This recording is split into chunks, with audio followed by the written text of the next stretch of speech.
The 2025 Nobel Prize in Economics was just awarded to these three gentlemen, Joel Mokyr from Northwestern University, and Daron Acemoglu and Simon Johnson from MIT. The prize money, about $1.1 million, will be split with half going to Mokyr and the other half split between Acemoglu and Johnson.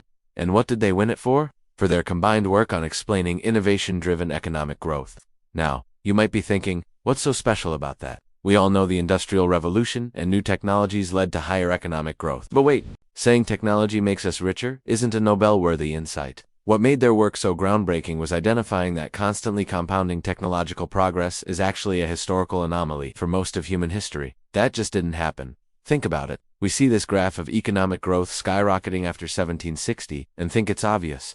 But for tens of thousands of years before that, the line was basically flat. So the real question isn't why technology makes us rich. The real question is, why did this explosion of innovation happen then, and not before? Why is constant innovation the exception, not the rule, and what conditions are needed to keep it going? Answering that is what gets you a Nobel Prize. Stick around to find out what their answer was, and hit subscribe for more deep dives into economics. Before we get into the details of their Nobel-winning work, I want to thank the sponsor of this video, Boot.dev. If you're interested in building a career in tech, especially in a world increasingly shaped by AI, Boot.dev is the best platform to learn back-end development. It's not about watching endless videos. It's about writing real code from day one. Their gamified hands-on approach makes learning fun and effective. You'll build a portfolio of projects that will impress any employer. They cover everything from Python and Go to SQL and Docker. It's the perfect way to future-proof your skills in an economy that's constantly changing. They're so confident you'll love it that they offer a 30-day money-back guarantee. Use the code ECONOMICS at checkout to get 25% off your subscription. Big thanks to Boot.dev for supporting the channel. So, what was innovation like before the Industrial Revolution? It was a world of engineering without mechanics, farming without soil science, and medical practice without microbiology. People were incredibly skilled. A blacksmith could forge amazing tools, but they couldn't explain the principles of metallurgy. A farmer knew when to plant, but not the chemistry of their soil. There was a huge gap between practical knowledge, the how, and theoretical understanding, the why. Inventions did happen, but they were sporadic and rarely built upon. Someone might create a better water wheel, but without understanding the physics, it was hard to systematically improve it. Progress was slow, inconsistent, and often lost. This is the key insight from Joel Mokyr. For most of history, knowledge was not the same as understanding. People knew how to do things, but they didn't understand the scientific principles behind them.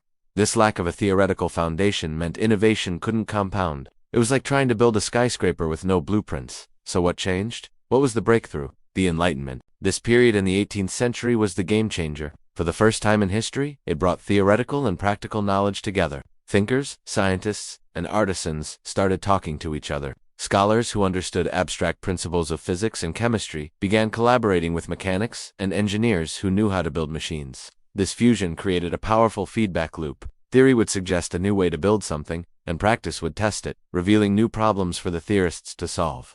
This created a culture of useful knowledge. In places like Great Britain, apprenticeship systems and scientific societies became hubs where these two worlds merged. This is when the magic happened. The combination of theory and practice is what ignited the Industrial Revolution and unleashed the compounding, self-sustaining innovation that defines our modern world. It wasn't just about inventing the steam engine. It was about creating a system that could invent the steam engine and then constantly improve upon it. This brings us to the work of Acemoglu and Johnson, who explored the economic and political systems needed to sustain this engine of innovation. They popularized the concept of creative destruction. This sounds harsh, but it's essential for growth. For new, better technologies and industries to succeed, outdated and inefficient ones must be allowed to fail. Think about it. We couldn't have transitioned from water wheels to steam power, then to internal combustion, and now to electric motors. If the old industries were protected forever, growth isn't just about the frequency of innovation. It's also about the scale at which new ideas can be implemented. If powerful guilds or monopolies block new technologies to protect their own interests, progress grinds to a halt. The Roman Empire, for example, had incredible engineering, but its rigid social and economic structures prevented widespread adoption of labor-saving devices. In contrast, economies that embrace creative destruction allow resources, capital, and labor to flow from failing industries to new, innovative ones. Today, we see this with AI in companies like NVIDIA. For AI to truly transform our economy, some old ways of doing things will have to give way. It's a painful but necessary process for long-term prosperity. But how do you create an environment that fosters both innovation and this necessary creative destruction? Acemoglu and Johnson found there's a delicate balance, a sweet spot. They describe it as an inverted U-curve. On one side, if competition is too cutthroat, companies can't make enough profit to justify investing in risky, long-term research and development. Why spend billions inventing something if a competitor can instantly copy it and undercut your price? There's no incentive. On the other side, if a few companies have a total monopoly, they also have no incentive to innovate. Why bother improving your product when customers have no other choice? This leads to stagnation and complacency. The sweet spot is in the middle. You need enough competition to force companies to improve, but also enough protection for their ideas so they can profit from their innovations. This is why modern economies have things like patent laws to protect intellectual property, alongside antitrust laws to break up monopolies. Finding and maintaining this balance between protecting creators and promoting competition is the secret sauce for maximizing innovation.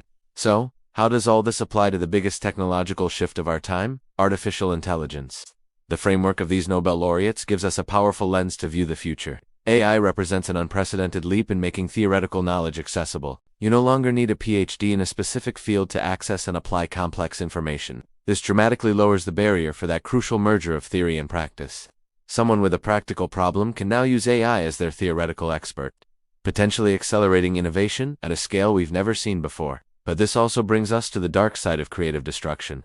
In this revolution, the outdated industry getting destroyed might be human labor itself, at least in its current form. Millions of jobs could be displaced. So, what's the solution? The answer might lie in flexicurity systems, like those in Denmark and the Netherlands. These systems don't protect jobs, they protect workers. They combine flexible labor markets, making it easier for companies to adapt, with strong social safety nets and robust worker retraining programs. This allows the economy to embrace creative destruction while ensuring that the people affected are supported and given the skills to transition into new roles created by the technology. Let me know in the comments, how do you think AI will affect your job? The rise of AI also forces us to re-examine that sweet spot of competition and intellectual property. When an AI model is trained on vast amounts of copyrighted material, art, articles, code, who owns the output? How do we protect the original creators whose work forms the foundation of this new technology without stifling the innovation that AI promises? Getting this regulation right is one of the most critical challenges of our time.